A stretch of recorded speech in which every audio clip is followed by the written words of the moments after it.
नमस्कार विद्यार्थी मित्रांनो. तर आज आपण शेकडेवारी म्हणजेच शतमान हा टॉपिक पाहणार आहोत.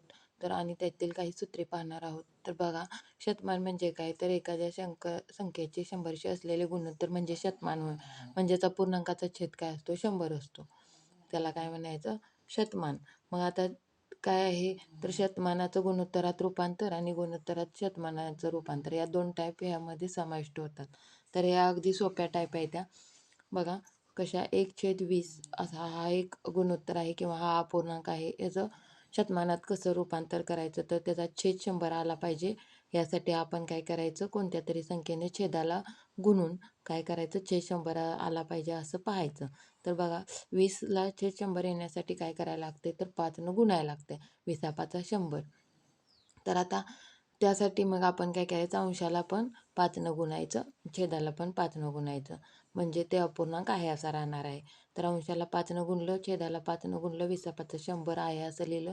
हे झालं काय, शतमानात रूपांतर. ते आपण टक्केवारीत सुद्धा लिहू शकतो. 1/100 म्हणजेच टक्के, 5% अशा पद्धतीने हे काय झालं, ॲन्सर आलं. तर अशा पद्धतीनं आपण अजून दुसरी पण उदाहरणं सोडवू शकतो.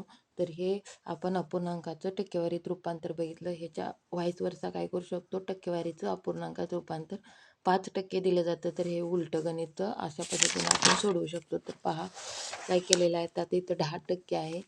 तर 10%चं आपल्याला काय करायचं आहे, शतमानात रूपांतर करायचं आहे. तर कसं करता येईल, तर 10% 100 आपण छेदात लिहून घेतलं. टक्के म्हणजेच 1/100 असतं. शून्याला शून्य गेला तर 1/10 राहिलं.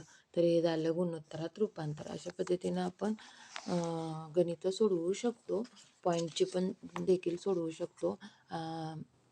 नंतर आता आपण काही सूत्रे पाहूया. याच्यावरील काही सूत्रे पाहूया.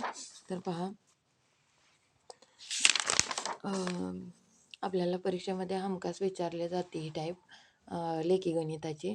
तर त्यासाठी आपण काय, शेकडा घट आणि शेकडा वाढ याची सूत्र पाहूया.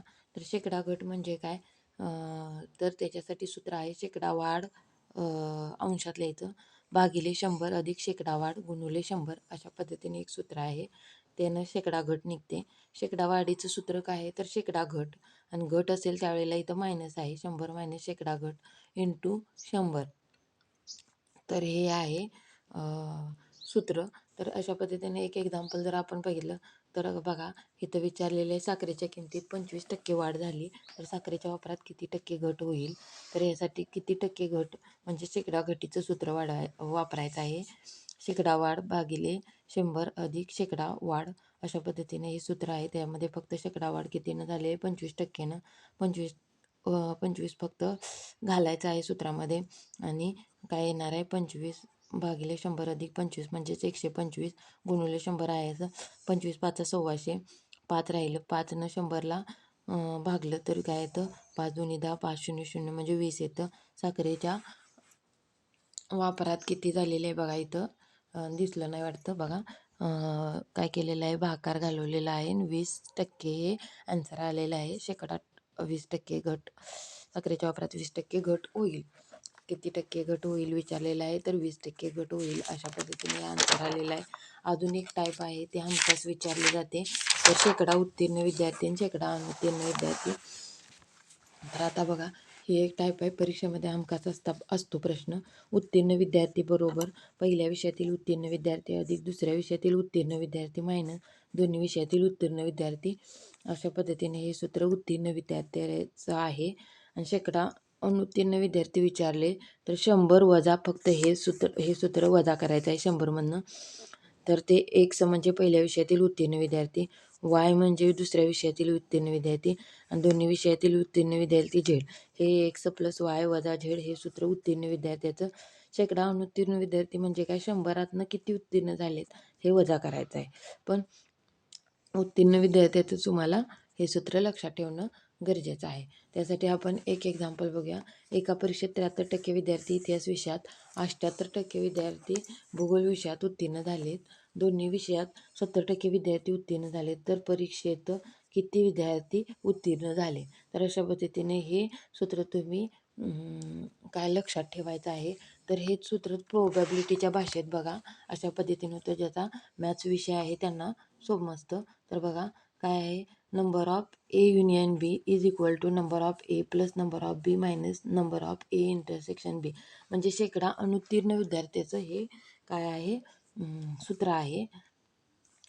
तर तुम्ही जास्त डिटेलमध्ये न जाता तुम्ही फक्त लेखी गणिताचं काय करायचं आहे, लेखी सूत्र लक्षात ठेवायचं आहे.